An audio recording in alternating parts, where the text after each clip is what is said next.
Sou Davi Carvalho e você está na última aula hoje do nosso programa avançado em Saúde e Direitos Humanos de Mulheres e Meninas. Essa é uma produção da plataforma Região e Redes, uma organização da plataforma Região e Redes, e hoje nós chegamos à nossa 26ª aula, nossa última aula, com o tema Saúde e Desenvolvimento, SUS, Democracia e Direitos Humanos.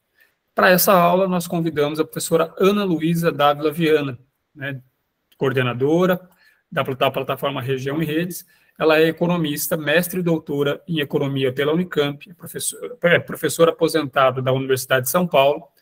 Em 2011, ela atuou como diretora do Departamento de Ciência e Tecnologia da Secretaria de Ciência e Tecnologia e Insumos Estratégicos do Ministério da Saúde. E, até recentemente, 2021, 2023, ela foi professora visitante do Instituto de Saúde Coletiva da Universidade Federal da Bahia. Ana, muito obrigado por ter aceito o nosso convite e por estar aqui com a gente hoje. Por favor, faça uso da palavra. Obrigada, Davi. Para mim é uma alegria imensa estar aqui com vocês no encerramento desse curso, um curso exitoso, né, que vocês acompanharam durante todo esse ano de 2023. Essa é uma das inúmeras atividades que a plataforma Região em Redes tem, né? Nós temos outras atividades de educação. Agora mesmo, semana que vem, encerramos, né, a nossa atividade SUS Que Futuro, terça-feira, às 14 horas, que eu convido vocês, se vocês quiserem participar. Também será uma alegria, uma honra tê-los conosco aqui. E eu queria dizer para vocês que quando o Davi me convidou para estar aqui com vocês, eu falei, nossa, que imensa responsabilidade, porque vocês passaram, né, esse ano por inúmeros especialistas, pessoas muito qualificadas, né, intelectuais brasileiras, né, na área da saúde coletiva. Então, para mim, uma alegria, uma honra estar aqui com vocês. O tema aqui da nossa palestra é um tema complexo, porque ele sugere, né, a questão da aliança entre democracia e direitos, né? E que é uma aliança permanente, porque, na verdade, a luta pelos direitos, né, ela se inicia ainda no século XVIII, né, e ela atravessa por várias fases, né, algumas fases sangrentas, né? Vamos lembrar da Revolução Francesa, né? Onde eu tenho lá algumas insígnias importantes para pensar os direitos humanos, né? Liberdade, igualdade, fraternidade.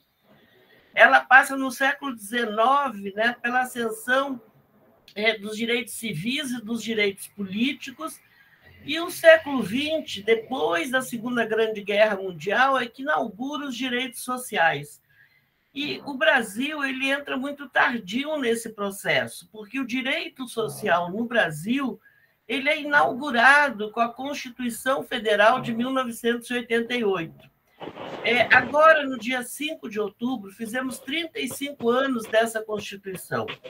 E, pela primeira vez, o Estado brasileiro se responsabiliza pela assistência à saúde, pela prevenção, cura e reabilitação dos brasileiros.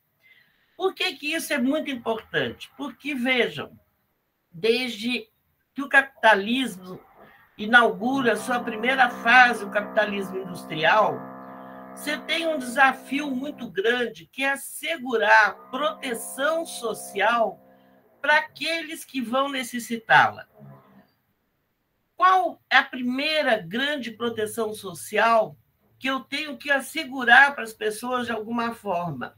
É o risco do adoecimento. Nós, em qualquer fase da vida, passamos por intempéries e por fases de adoecimento. Quem que vai bancar e garantir a nossa reabilitação?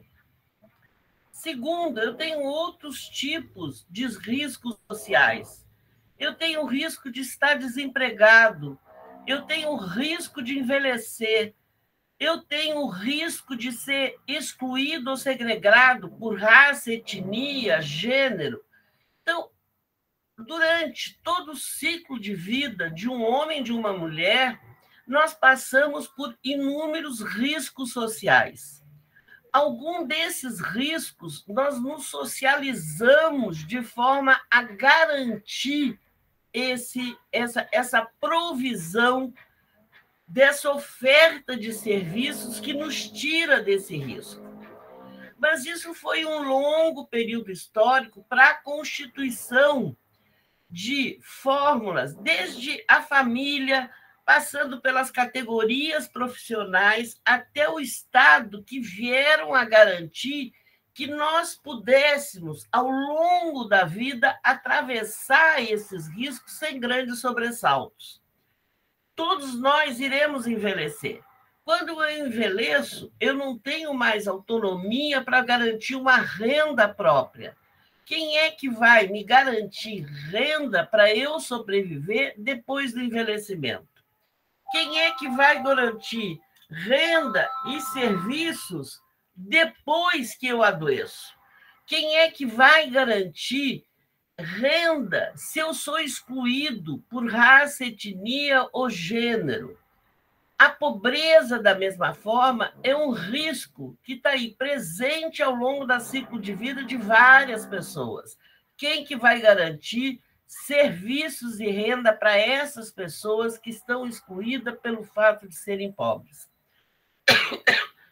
Primeiro grande evento que marca essa resposta aos riscos e a constituição dos sistemas de proteção social são os próprios trabalhadores. Eles se reúnem por categoria, extraem uma parcela de recursos dos seus próprios salários para garantir que eles próprios banquem tanto o risco do adoecimento quanto o risco da velhice.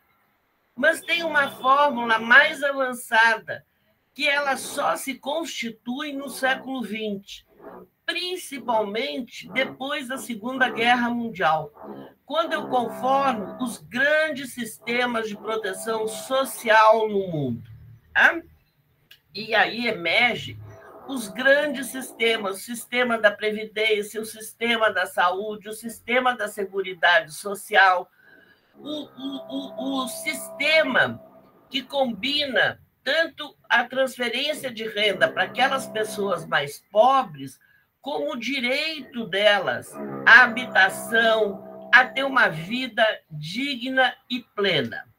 Então, esses grandes sistemas, o mundo constrói esses grandes sistemas com essa ideia de que o Estado será o grande provedor desse serviço após a Segunda Guerra Mundial. Por que após a Segunda Guerra Mundial? Porque, na verdade, aquele Estado que se reconstrói depois da catástrofe que foi aquela guerra, onde 70 milhões de pessoas foram dizimadas nesse período de guerra, há um ethos público, há um ethos na sociedade que diz que nós temos que garantir uma sobrevivência mais digna para essas pessoas. E nós temos que nos precaver para próximas emergências e próximas intempéries. O Brasil constitui isso em 1988, 40 anos depois da emergência do sistema inglês. Ou seja, ele constitui isso tardiamente. E, num período em que aquele consenso daquele capitalismo mais organizado, com grandes sistemas de proteção social, entra em crise e é absolutamente questionado.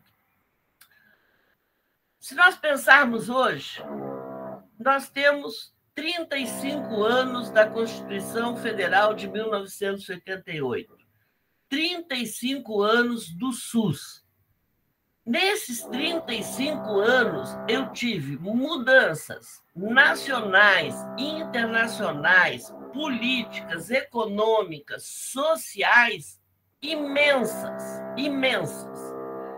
E a primeira grande mudança se dá justamente no final dos anos 70 do século XX, início dos anos 80, quando aquele modelo de capitalismo baseado numa aliança entre trabalhadores, indústrias, com participação dos sindicatos, com formação dos grandes sistemas de proteção social, incorporação de grandes massas de trabalhadores para o consumo, tanto de bens industriais, ele se desfaz.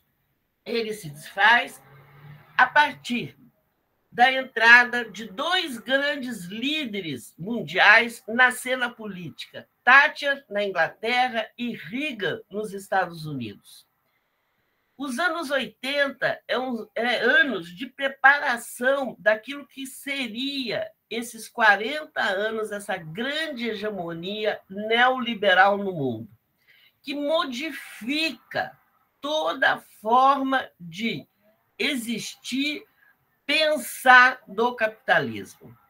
Eles vêm com um questionamento muito forte ao Estado. É chamado período da supremacia do mercado. O que quer dizer isso? Eu quero tirar o Estado da provisão e da inserção econômica em vários setores. Qual o nome disso? Privatização. Aí você olha e diz assim, bom, essa privatização do lado econômico pode ter algumas razões de ser, mas do lado da proteção social, isso pode ser o caos. Porque a privatização pode significar que eu vou pagar por esse serviço. Eu vou ter que conseguir renda, eu vou ter que me inserir no mercado de trabalho e, a partir dessa renda, que eu vou obter esse serviço. O que nós assistimos, este período neoliberal, nós assistimos um desmonte dos grandes sistemas de proteção social no mundo. E um recuo no sentido de exigir das pessoas que elas começassem a compartilhar ou pagar isoladamente por uma série desses serviços.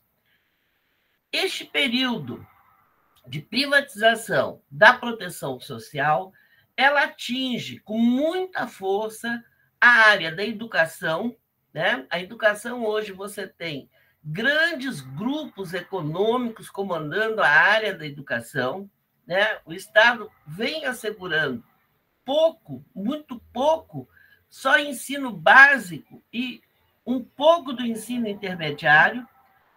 A área da saúde também passa por uma série de medidas que vão no sentido de exigir cada vez mais que o usuário do serviço compartilhe ou pague pelo serviço.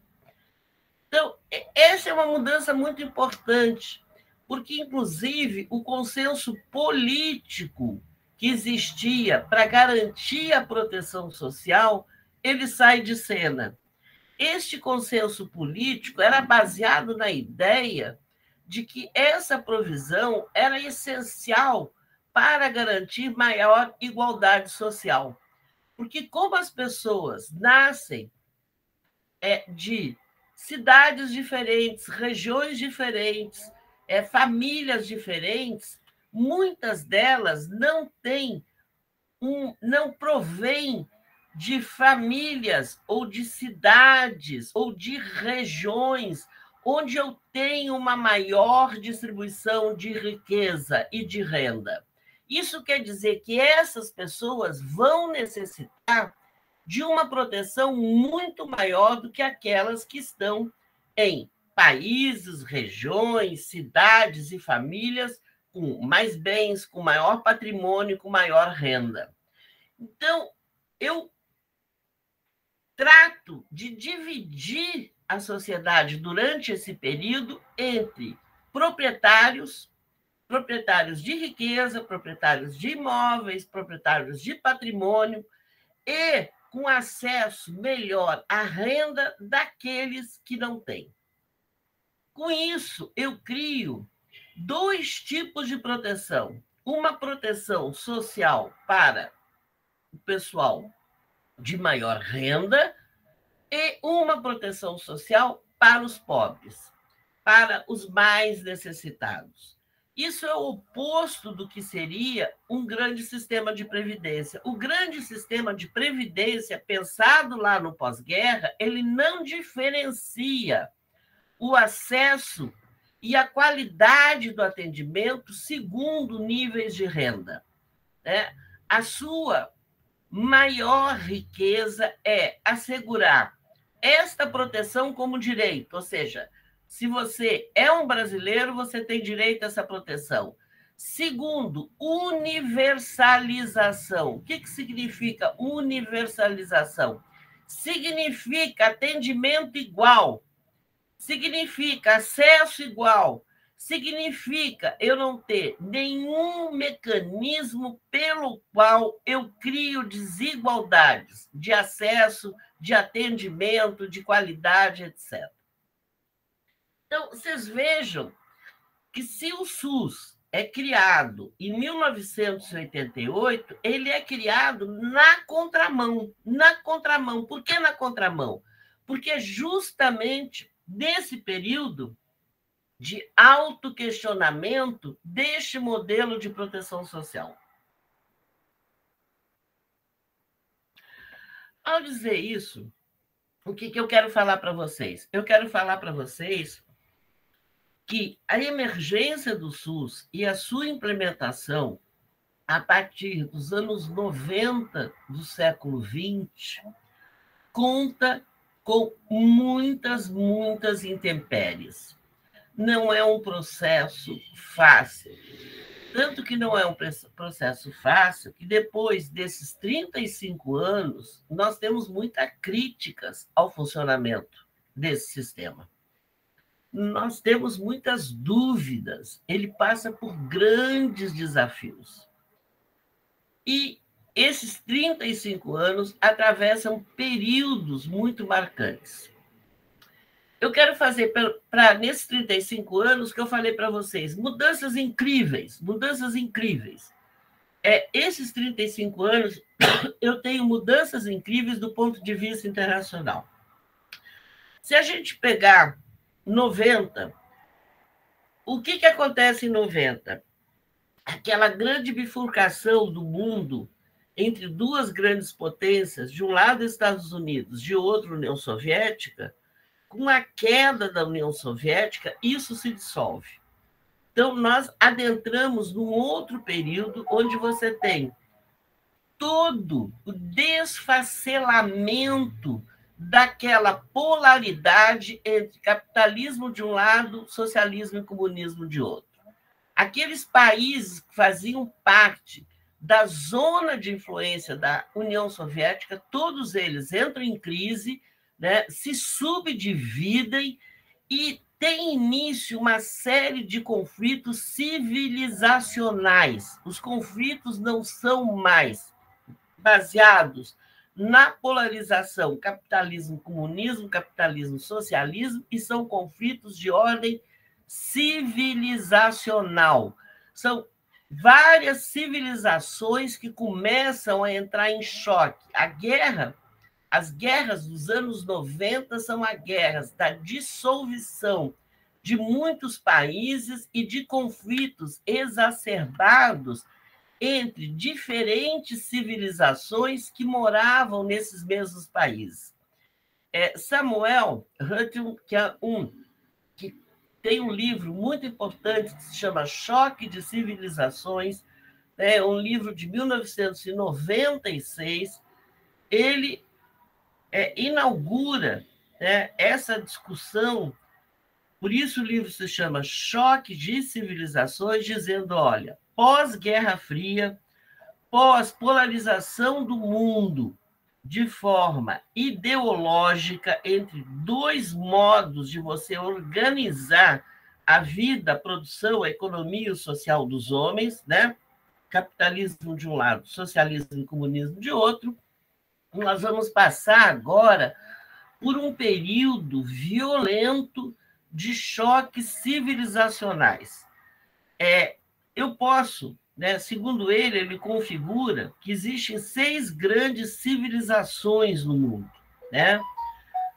Civilização muçulmana, civilização na América Latina, civilização ocidental, que pega Estados Unidos e alguns países do continente europeu, civilização hindu, civilização japonesa, civilização chinesa, Então, ele subdivide o mundo por essas civilizações.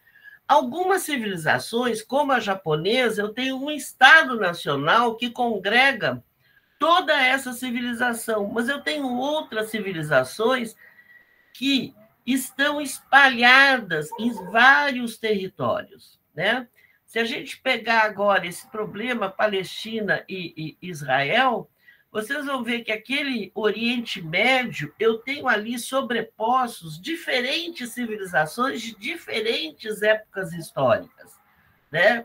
Civilização mesopotâmica, civilização egípcia, a civilização judaica, entendeu? Então, eu tenho num território pequeno uma sobreposição de várias civilizações. E eu tenho um choque permanente ali entre essas civilizações.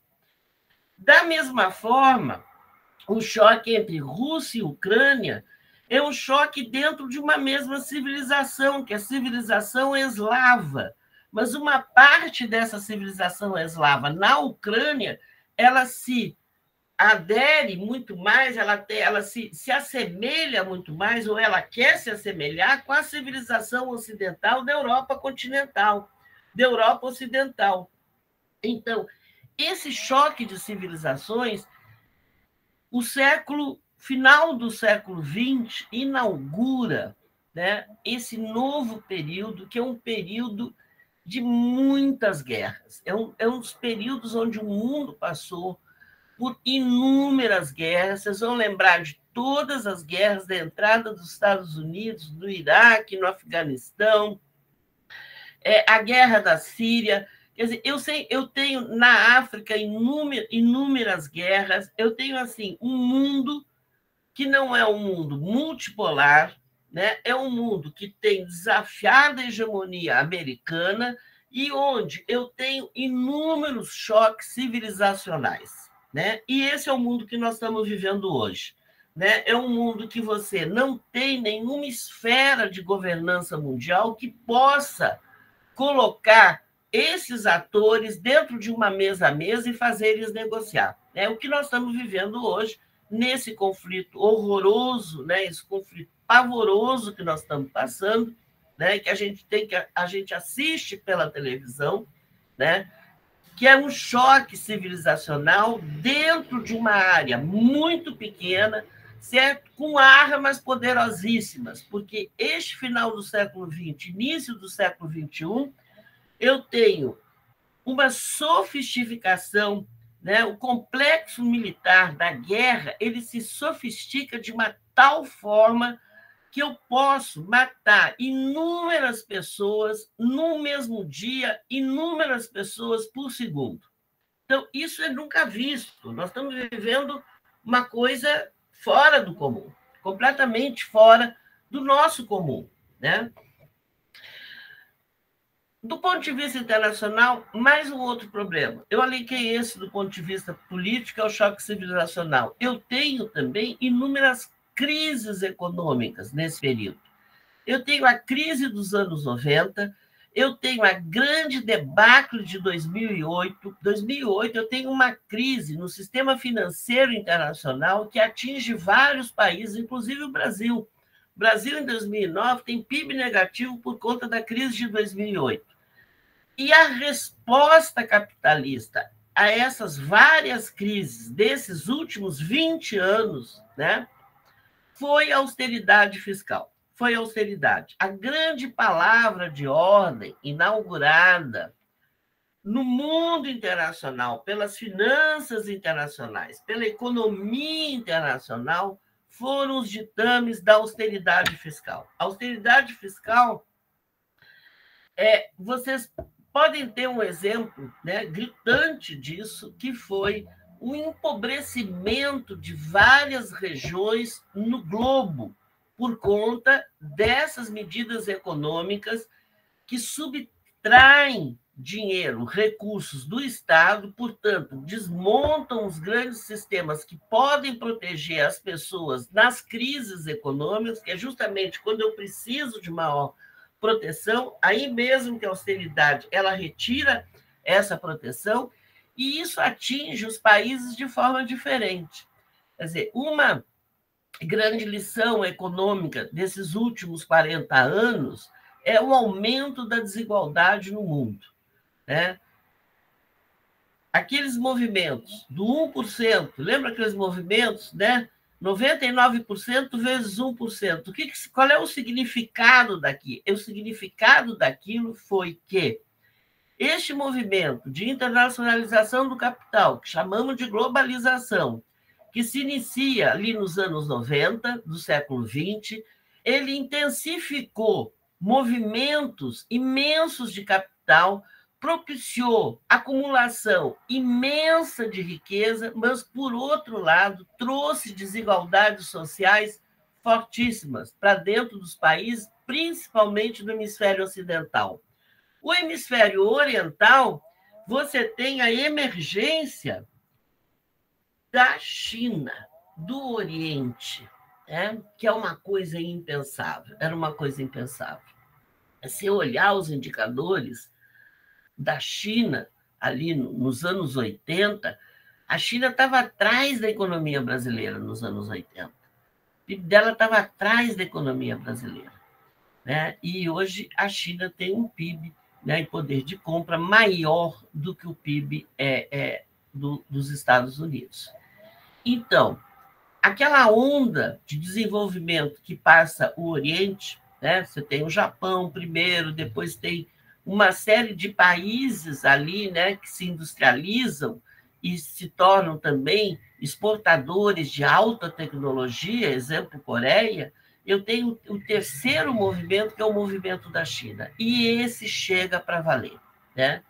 Tanto é que essa hegemonia capitalista hoje está amplamente desafiada pela entrada não só da China, mas de potentes economias do Sudeste Asiático, da Ásia.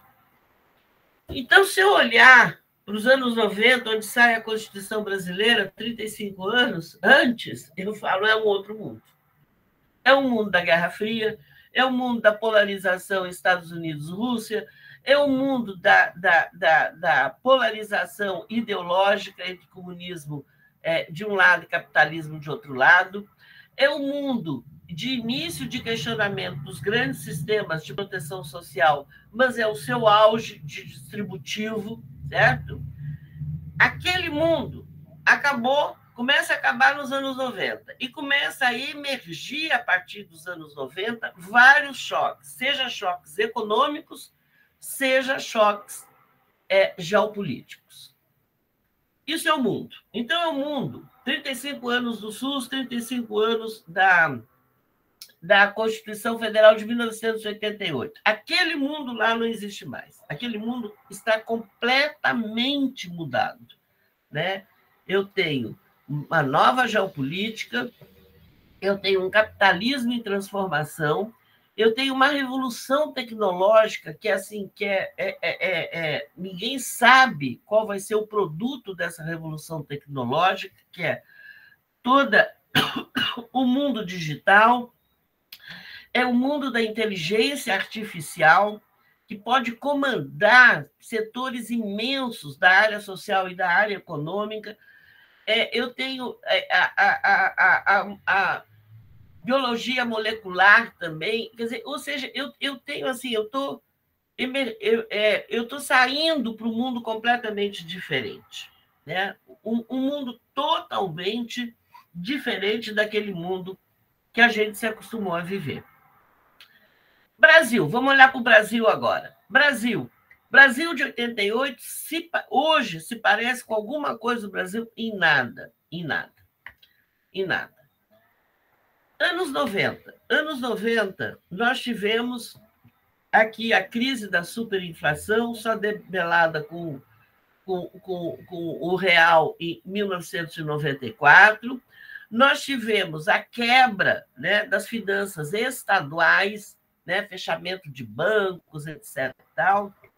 Ou seja, nós tivemos anos turbulentos nos anos 90.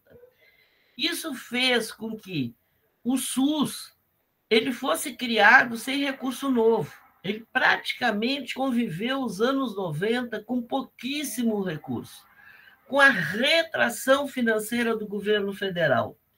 E o que substituiu esse recurso do governo federal nos anos 90? Os recursos estaduais e municipais. Tanto é, qual foi a grande bandeira do SUS dos anos 90? Descentralização.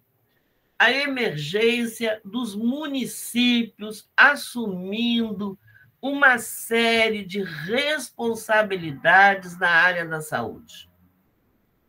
Essa marca dos anos 90, da descentralização, teve muito êxito. Por quê? Capilarizou o SUS. Emergiram, a atenção primária brasileira, ela emerge com muita força nesse período. Inclusive, este programa, Saúde da Família, que é primeiro como programa, depois como estratégia, ele é dos anos 90. Ele é de 94. Isso faz com que o Brasil, né, isso assim é uma marca, inclusive brasileira, mundial, tenha um programa de atenção primária, né, dos mais avançados, né, do mundo, que é a Estratégia Saúde da Família, com equipes multiprofissionais, com papel preponderante do agente comunitário da saúde, fazendo a ligação entre comunidade e centro de saúde, trazendo equipes multiprofissionais para dentro das unidades básicas de saúde. Quer dizer, isso é um avanço muito grande para aquele modelo que a gente tinha nos anos 80, onde só se ia no centro de saúde para tomar vacina. Nos anos 80, eu tinha muitos centros de saúde brasileiros que a única coisa que faziam era dar vacina. Não tinha consulta, não tinha exame, não tinha essa ligação com a comunidade, não tinha nutricionista, não tinha fisioterapia, não tinha psicólogo, era um mundo realmente rarefeito de profissionais. Então, eu tenho que admitir que esse período dos anos 90 no Brasil foi um período onde emerge esse grande programa chamado Saúde da Família, e o Brasil faz uma revolução na atenção primária, né? E ganha grande capilaridade, porque os mais de 5.000 municípios de saúde do brasileiro se sentem, né, obrigados a prover serviços, ações, assistência para os seus munícipes. Anos 2000. O que acontece nos anos 2000? Ano 2000, esse período dos 90 é o período dos governos, os dois governos, Collor, depois Itamar, Fernando Henrique I, Fernando Henrique II. Né? Nos anos 2000, você inaugura com a entrada do PT no governo, né? Que é o primeiro Lula, depois eu tenho o segundo Lula, depois eu tenho a primeira Dilma e depois eu tenho a segunda Dilma. Este período é o período onde o Brasil consegue, a partir do crescimento da economia chinesa, adentrar num período econômico muito mais favorável que os anos 90. Por quê? Porque o Brasil ele se especializa na exportação de commodities, seja oriundo, né, carne, de pecuária, de agricultura, soja, milho, de minerais, entendeu? Né? E o Brasil entra naquele boom da economia chinesa e consegue ter períodos de crescimento econômico de até 7% ao ano. O ano 2000, com exceção do ano de 2009, por conta da crise financeira de 2008, é um período de crescimento econômico. Este crescimento econômico propiciou o quê? Propiciou que eu investisse mais na própria saúde pública. Os estados passaram a investir muito na saúde, construindo ambulatórios de especialidades, hospitais regionais, laboratórios para vários tipos de exame. Então, a saúde brasileira, ela se adensa nesse período, ela se especializa nesse período.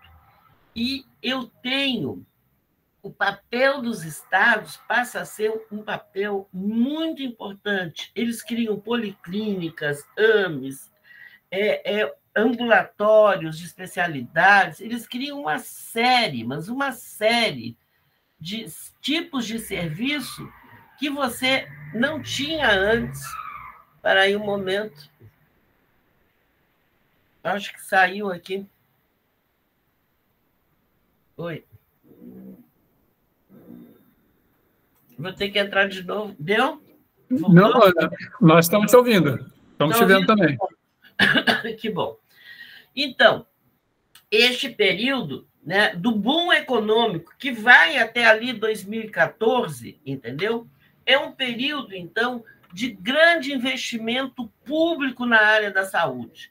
Em torno do quê? Da especialização, certo? Da especialização. E você tem a emergência de uma outra diretriz que não a da descentralização com exclusividade, que é a da regionalização. A regionalização da saúde, que é como o modelo do SUS se organiza hoje, através de macro-regiões de saúde, regiões de saúde, onde, naquele espaço que perpassa as fronteiras municipais, eu tenho que garantir não só a atenção primária, mas a atenção especializada, consultas com especialistas, exames de diferentes tipos. Eu tenho, inclusive, ambulatórios e policlínicas fazendo ressonância, ou seja, exames de alta tecnologia, até a internação. Este é o período, é o último período do SUS, né, em que o SUS adentra a uma organização de corte regional com integração do serviço. O que é integração? Desde a atenção primária, passando pela especializada, até interação de diferentes tipos de tecnologia. Tá? O que acontece? Acontece que o Brasil adentra, no final dessa primeira década do século XXI, numa crise econômica e política decorrente da segunda grande crise do capitalismo internacional e numa crise política que começa com o impeachment da Dilma, né, presidente eleita, em 2016, até a eleição, né, da extrema-direita no Brasil em 2018. Então, nós temos um período aí onde são exacerbadas, aquelas medidas de austeridade fiscal são exacerbadas, agora que elas foram derrubadas. E o que aquilo me dizia? Eu tenho um teto para expandir recursos para a área social, né? E esse teto foi obedecido nesse período, né? Eu tive um retrocesso muito grande na expansão desses investimentos. E, além disso, eu tive a pandemia, a catástrofe, né, colocada pela pandemia, que foi 20, 21, uma lenta recuperação em 22, e estamos vivendo agora 23, o início de uma expansão novamente dos investimentos públicos para a área da saúde. Por outro lado, né, o Brasil tem um sistema dual, porque o Brasil, desde aquela... antes do SUS, qual era o sistema de provisão de serviços brasileiros? Era associação por categorias profissionais, né? Os trabalhadores de uma determinada categoria profissional se associavam, né? E compravam serviços de saúde. Este modelo, no Brasil, em muitos países, quando você sai dessa proteção corporativa para a universal, este modelo é dissolvido. No Brasil, não o foi. Então, nós convivemos hoje com 40% da população brasileira que tem acesso a planos e seguros de saúde altamente diferenciados daquilo que é oferecido no SUS para algumas especialidades. Este modelo, desses 40%, 80% é de trabalhadores, é de pessoas que têm acesso aos planos desde que estejam inseridas no mercado de trabalho. 20% são os planos individuais, aqueles que eu pago do meu bolso para ter acesso a essa assistência diferenciada. mas a maior parte é de trabalhadores, Então, nós temos uma saúde pública, né, uma saúde coletiva, um sistema universal, por um lado, que está lá garantido pelo direito e pela universalização, que eu tenho que dar todo tipo de assistência, da menor à mais alta complexidade para todos os brasileiros, mas convivendo com um sistema que é este dos planos de seguros e que extrai muitos recursos do fundo público para a manutenção. Qual o mecanismo que isso é feito? Através da isenção fiscal do imposto de renda. Vocês sabem, né, todos nós sabemos, que o fato de eu ter um plano de saúde me tira, né, me deduz da minha contribuição de imposto de renda uma série de obrigações. Então, quais são os desafios que nós temos agora para o futuro, né? Nós temos um mundo que ainda não é multipolar, né? É um mundo que está desafiado pela hegemonia americana, está desafiada.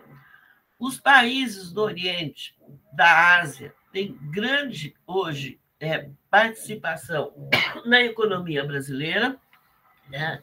Mas você não sabe, depois da pandemia, né, qual será o ritmo de crescimento desse país de forma a garantir um crescimento maior da nossa economia, das nossas exportações. Eu tenho um mundo que não é multipolar, que essa hegemonia está desafiada e que adentra num período de guerras ininterruptas, né? Guerras prolongadas e ininterruptas, baseada mais em choques de civilizações do que numa polarização ideológica. Eu tenho uma grande diversidade nas populações hoje, né? As populações, principalmente a população brasileira, tem uma grande diversidade. Eu tenho origens diferentes, eu convivo e de forma pacífica, né, com grande diversidade na população brasileira. Porém, eu tenho desafios ainda imensos de desigualdades regionais, desigualdades de renda e um horizonte que necessita, para que o SUS dê conta do que a população brasileira, com esse grau de diversidade, com esse grau de necessidade, com esse grau de desigualdade, vai exigir muito mais investimento público, contratação de recursos humanos. Nós estamos vendo para várias áreas, né, esse desafio que é hoje, esses vazios, né, melhorar os salários das pessoas que trabalham no sistema de saúde, né? Vocês viram que foi aí essa questão do piso da enfermagem, a discussão e a negação de você admitir que essas pessoas precisam e devem ser remuneradas. Eu tenho o desafio tecnológico, que vai ser um desafio muito importante, como lidar com essas novas tecnologias, como incorporar a saúde digital, como incorporar a telemedicina, como incorporar a telesaúde de forma a priorizar grupos de risco, priorizar populações em situação de vulnerabilidade, priorizar populações que vivem lá nos territórios, né, mais remotos brasileiros. Então, enfim, os desafios são muito grandes. Segundo, a pandemia nos mostrou que a saúde não existe de forma setorial, ela é intersetorial. Eu necessito de políticas de assistência, políticas regionais, políticas urbanas, políticas de infraestrutura. Até para eu acessar um serviço de saúde, eu preciso de um bom transporte público, né? Então, eu tenho desafios imensos no sentido de garantir às populações urbanas, que são a maior parte da população brasileira, hoje, uma mobilidade que elas ainda não têm. Nós estamos muito atrasados nessa questão da mobilidade urbana. Salários melhores, certo? Empregos, né, nós temos, né? Eu falo, bom, o Brasil está com uma taxa de desemprego baixa, está com uma taxa de desemprego baixa, mas eu tenho uma precarização no setor de trabalho brasileira incrível. Eu tenho muita gente empregada com baixos salários, de forma precarizada, sem nenhuma proteção, né? E como garantir? Porque os sindicatos, né, os velhos sindicatos, eles estão na área industrial, né? Essa área nova toda, que hoje mais emprega que a área de serviço, ela está desprotegida, né? Ela não tem nenhuma forma de associação que proteja esse tipo de trabalho, né? Que é o precariado, entendeu? Né? Que a gente vive hoje ao lado deles todo o tempo, né? Então, enfim, os desafios são muito grandes, né? 35 anos. Avançou de um lado, avançou, muitos indicadores de saúde melhoraram, nós capilarizamos e universalizamos a atenção primária no país, né? Nós temos, em muitas regiões, uma autossuficiência para as áreas de maior complexidade, mas nós trabalhamos ainda, né, com salários baixos, muita desigualdade e muito vazios ainda de acesso assistencial nas áreas remotas e em muitos estados brasileiros. Então, desafios imensos pela frente, né?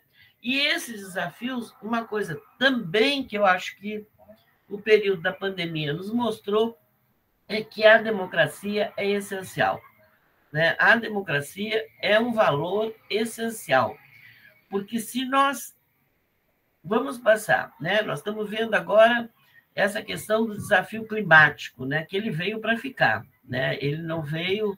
Nós estamos a cada semana, né? Nós estamos vivendo um novo desafio, uma nova tormenta, é seca no norte, é chuva no sul, é o El Niño, entendeu? É agora o desmonte aí dos sistemas de eletricidade brasileiros que foram desmontados durante a privatização e que não querem correr nenhum risco, né? Agora, essa crise, agora aqui em São Paulo mostrou isso, né? Então, enfim, são inúmeros desafios, que vai precisar o quê? Alargar os espaços de participação. O que nós estamos fazendo aqui é participando, é discutindo.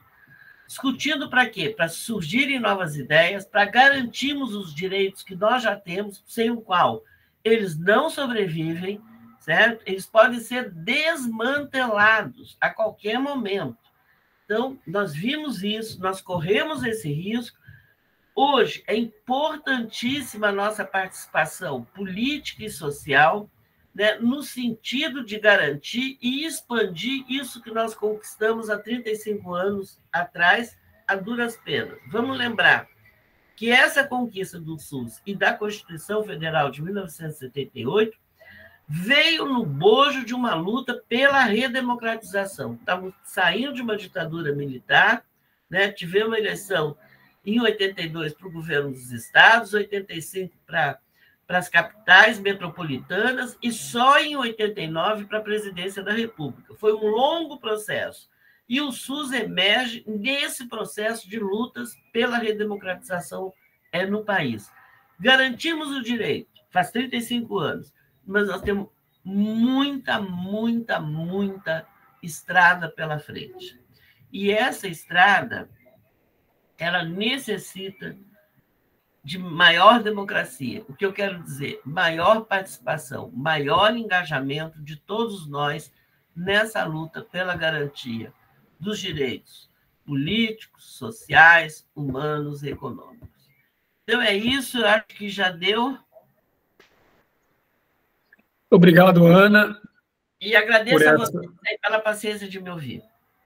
Muito obrigado, Ana, por essa excelente exposição, essa apresentação que nos ajuda a recuperar tudo que nós discutimos ao longo do nosso programa, que começou lá em março, exatamente com a discussão que você começou a sua apresentação sobre de onde vem o conceito de direitos humanos, de onde se iniciou essa luta, e foi fundamental, Ana. Muito obrigado.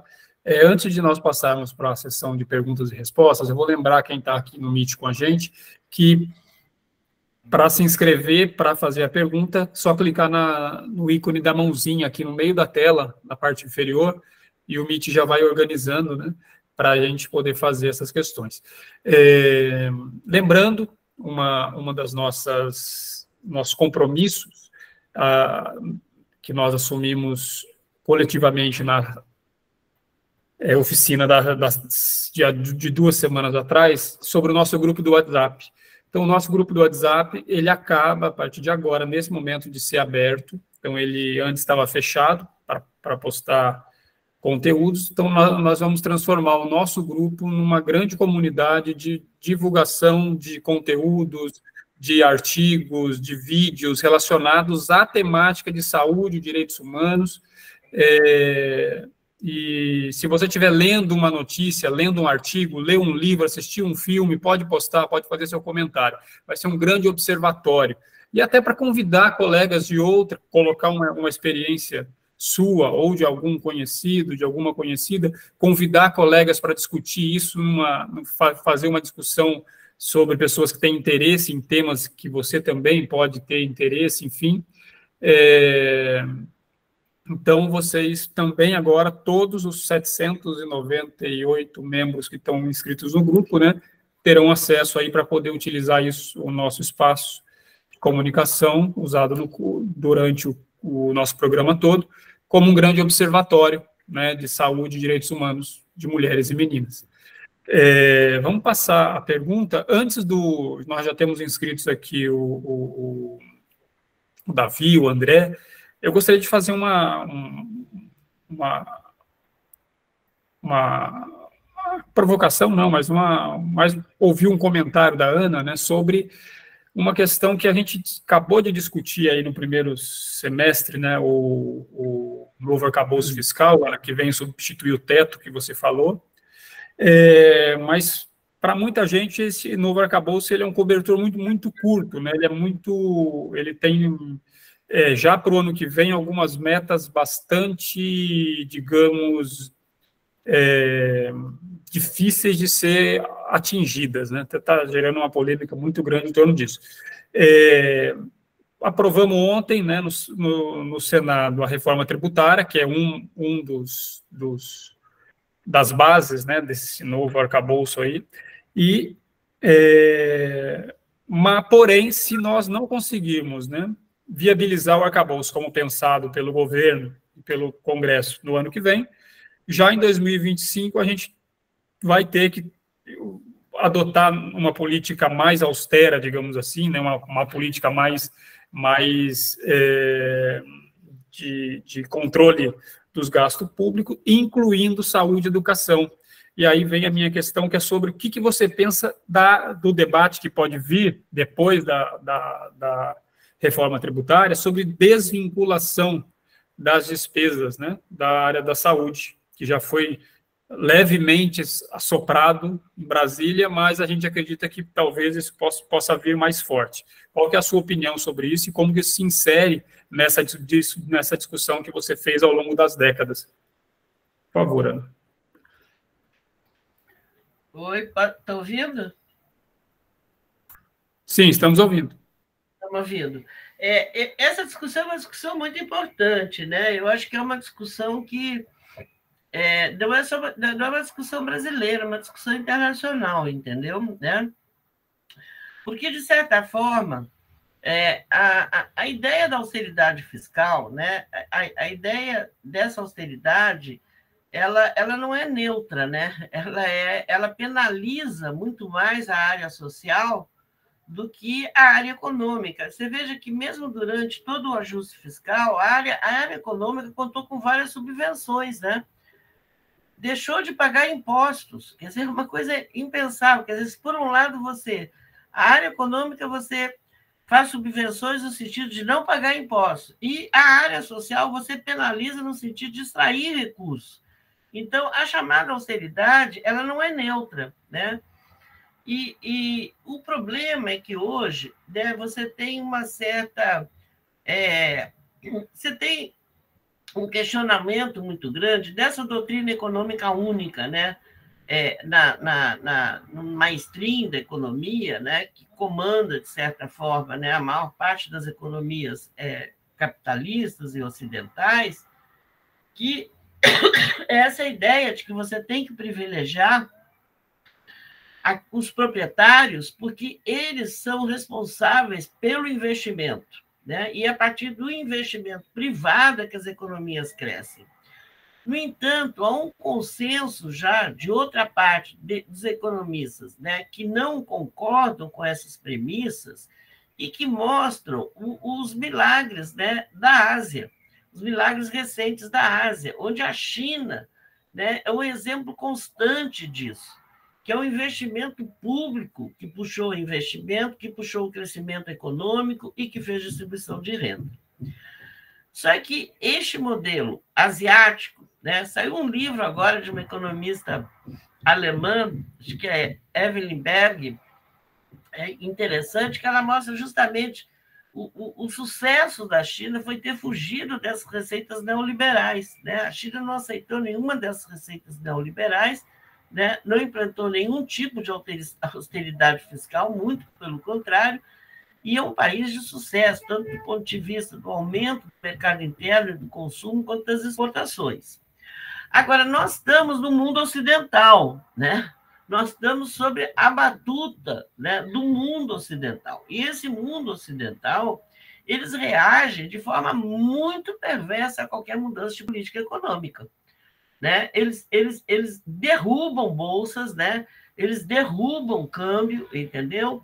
Eles fazem extrações de recursos muito rápidas de um país para outro. Ou seja, há um risco mesmo, né? E nós não temos ainda, né? Eu acho que isso, a economia hoje ela está muito entrelaçada com a geopolítica, entendeu? Nós estamos do lado dessa hegemonia, né? Ainda vivendo, né, esse período de austeridade, mas sendo que a pandemia colocou a saída da austeridade. Foi a pandemia que colocou a saída da austeridade. Os Estados Unidos começou a gastar, todo mundo começou a gastar, porque não tinha jeito, tinha que gastar. Tinha que, inclusive, emitir moeda, né? Ali há uma janela de oportunidade para que comece a se pensar diferente, no sentido de que não veja, né, a proteção social e a área social como gasto, mas como investimento. Ela é um alto investimento. Ela tem repercussões econômicas profundas. Ela aumenta muito a produtividade da força de trabalho, a regularidade da proteção social traz, inclusive, um patamar, eu não vou dizer de felicidade, mas de segurança, de estabilidade para as famílias muito grande, né? Vocês veem que essa questão da instabilidade, né, ela mexe com o emocional das pessoas de uma forma muito profunda. Nós estamos vendo explosões aí, né, de consultas, né, com psicólogos, enfim, com todos os trabalhadores da área da saúde mental, né? Por quê? Porque se vive um mundo de grande estabilidade, inclusive estabilidade econômica, né? Então, eu acho que o consenso, né? No Brasil ainda não existe esse consenso, né, da importância da área social, inclusive para o desenvolvimento econômico. Eu acho que ainda isso não é... Quando é visto assim, o que seria saúde e desenvolvimento? Seria investir nas indústrias da saúde, né? Tipo farmacêuticas, entendeu? Não, é importante a gente ter autonomia na área de vacinas, é importante a gente fazer isso. Mas a saúde em si, ela é um bem social e econômico de uma nação. Porque ela que me garante que eu trabalhe melhor, que eu aumente a minha produtividade e que eu tenha uma vida psíquica que me possibilite me inserir no mercado de trabalho de uma forma muito mais proveitosa do que aquele que tem que ir lá ganhar algum recurso e que não sabe como é que será o mês seguinte. Essa estabilidade. Nós estamos vivendo... Vocês vejam o seguinte, esse negócio que se fala muito aí no perdão das dívidas, né? da questão do endividamento das famílias. O endividamento das famílias junto aos bancos privados é muito grande, as taxas são exorbitantes, né? Você faz um emprestamento de 1.000 e você paga 40.000 no final de alguns anos. Então, realmente, se eu não mudar essa lógica, não tem como eu entrar num mundo mais seguro, mais igual, mais equânime, mais justo, etc. Tal. É um longo caminho. Vocês vejam que essa questão da discussão do arcabouço fiscal foi uma discussão pesada. Nós estamos agora na segunda discussão, que é a discussão do déficit zero, né? Para que déficit zero? Eu não compartilho essa ideia de déficit zero. Para que déficit zero? Eu posso conviver durante algum tempo, mas os bancos não pensam assim, o sistema financeiro não pensa assim, certo? O mundo das finanças não pensa assim, e as punições são altas, as punições são severas, né? Nós vivemos um mundo de alta punição por fugir dessas políticas mais ortodoxas. E os governos têm medo disso. Por quê? Porque derrubam o governo.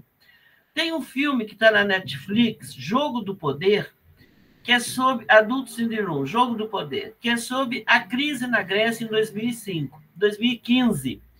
Né? A Grécia elege o Syriza, que é o partido de esquerda, contra, né, a direita que teve no poder na Grécia, que exerceu com mão de ferro, né, austeridade fiscal, né, derrubou pensões, desempregou massivamente. Não, é uma coisa assim, vejam o filme.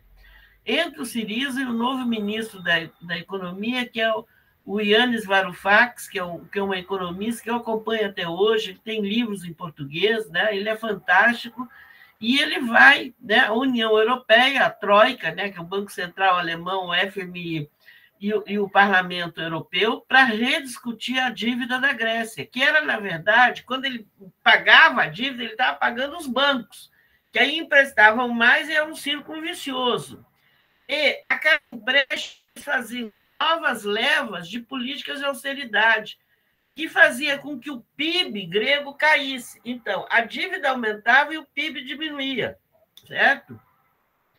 E isso era uma crise humanitária. O Varoufakis chama no filme de crise humanitária. Crise humanitária porque matou milhões de pessoas na Grécia. A mortalidade infantil na Grécia caiu. Você teve suicídio de jovens. Você teve velhos penalizados porque cortaram esse recurso da velhice, que são recursos muito importantes, que é o recurso da Previdência, né? E ele perde. E o seu primeiro-ministro, né, eles fazem um referendo. O referendo é ganho na Grécia pelo não pagamento da dívida, pela não austeridade, e mesmo assim o primeiro-ministro adere à austeridade e realiza todos aqueles pagamentos, e com uma grande penalização. O que vem depois? Vem o caos, vem a revolta. Vem o caos. Aí é aquele caos irracional. Aquela revolta irracional. E quem está hoje no governo da Grécia é a extrema-direita. A extrema-direita no governo da Grécia. É um governo que possivelmente não dá para chamar de democracia. Muito obrigado, Ana. Enquanto você foi falando, me veio à mente alguns filmes, algumas séries que a gente sempre costuma indicar como filmografia dos cursos, né? Esse Adults in the Room, o Jogo do Poder, está nessa plataforma de streaming que a Ana falou. Na mesma plataforma você vai encontrar o Eu, Daniel Blake, que se passa no Reino Unido, e que demonstra muito bem esse contexto que a Ana apresenta para a gente de corte de gasto, reforma previdenciária, e até na questão da saúde pública, né, na Inglaterra. E nos Estados Unidos tem uma série, né, também na mesma plataforma, chamada Made. Acho que são 10 episódios que mostra a vida de uma mulher, de uma mãe solo, trabalhando nesse contexto pós-2008. É uma série bastante interessante para quem quiser se aprofundar. Vão ter um período longo para assistir, férias, enfim, fica aí as 3 indicações. Vamos, então, para as nossas perguntas e respostas. Davi Pereira, por favor, pode ativar seu microfone. Eu só vou pedir hoje, gente, para a gente ser bastante breve nas perguntas, em torno aí no máximo de 3 minutos, por favor, para a gente poder permitir que o máximo de pessoas participem. Bom dia a todos. Bom dia, Davi. Quero agradecer pelo conjunto de intervenções que nós tivemos. Muito obrigado, viu, por esse esforço.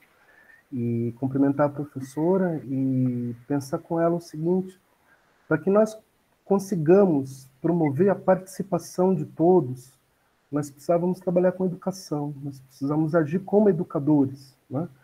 Então, professora, eu queria ouvi-la a respeito. Como nós poderíamos desencadear um processo dessa natureza, além do trabalho que já vem sendo realizado em escolas, em vários processos formativos, mas, de fato, chamar as pessoas para assumirem o governo de si mesmas, né? O governo da nação, ao invés de ficarmos sendo controlados e governados por instâncias estrangeiras, instâncias externas ou ideais que não favorecem a maioria da população. Muito obrigado. Né? Muito obrigado, Davi. Ana, vamos passar para a segunda pergunta do Edson. Por favor, Edson. Bom dia aí a todas e todos. Na verdade, o meu não é nem bem pergunta. Eu quero, primeiramente, iniciar minha fala agradecendo a você, Davi, aí por sempre nos brindar, né, aí com essa possibilidade de podermos fazermos essa construção coletiva aqui tão rica. Quero agradecer a professora Ana Luísa, toda a plataforma Região e Redes e cada um dos colegas que, durante aí, cada uma das aulas, né, nós podemos fazer essas discussões tão importantes e tratarmos dessa temática no tocante aos direitos humanos, e cada uma aula melhor do que a outra. Então, eu acho que hoje a palavra é essa, gratidão. Muito obrigado por me oportunizar tantos aprendizados, tantas trocas.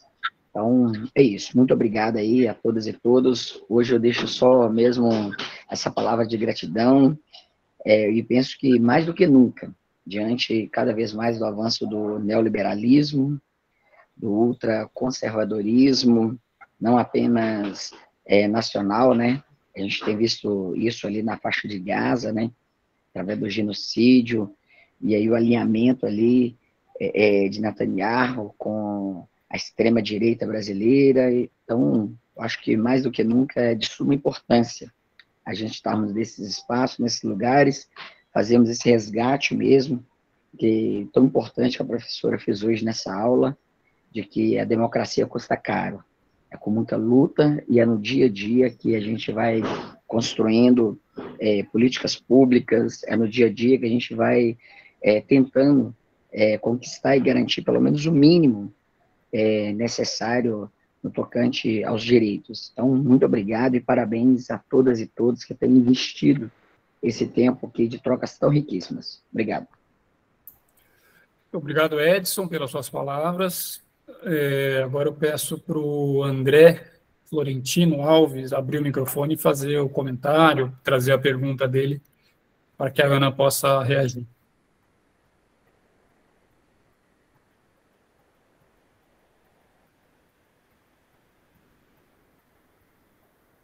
André, você nos ouve?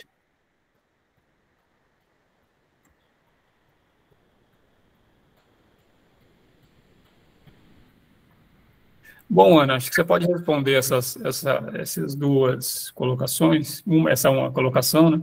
E depois a gente devolve a palavra para o André, às vezes ele está com alguma dificuldade técnica no momento. Eu consegui abrir aqui o microfone. A palavra é gratidão, desde o início dessa caminhada, né?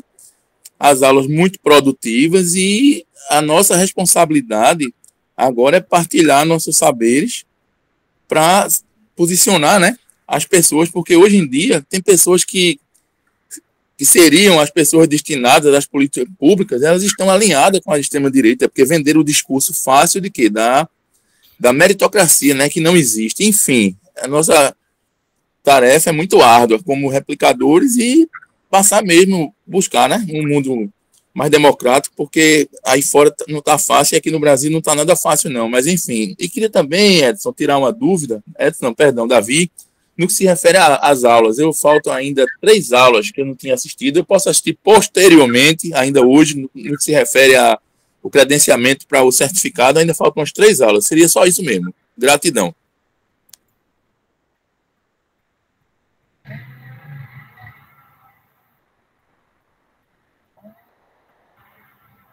Teu microfone está desligado.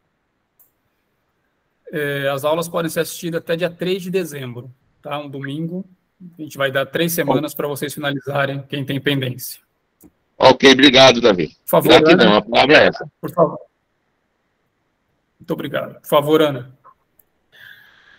Eu vou terminar com vocês dizendo o seguinte, quer dizer, nós temos hoje, essa questão da educação e da participação, nós temos hoje formas, né, de nos comunicar, né, através do mundo digital muito mais fáceis, né, rápidas, né, do que nós tínhamos antigamente. Antigamente nós dependíamos, né, de locomoção, de deslocamento, de montar cursos presenciais, né? Então era tudo muito complicado do ponto de vista.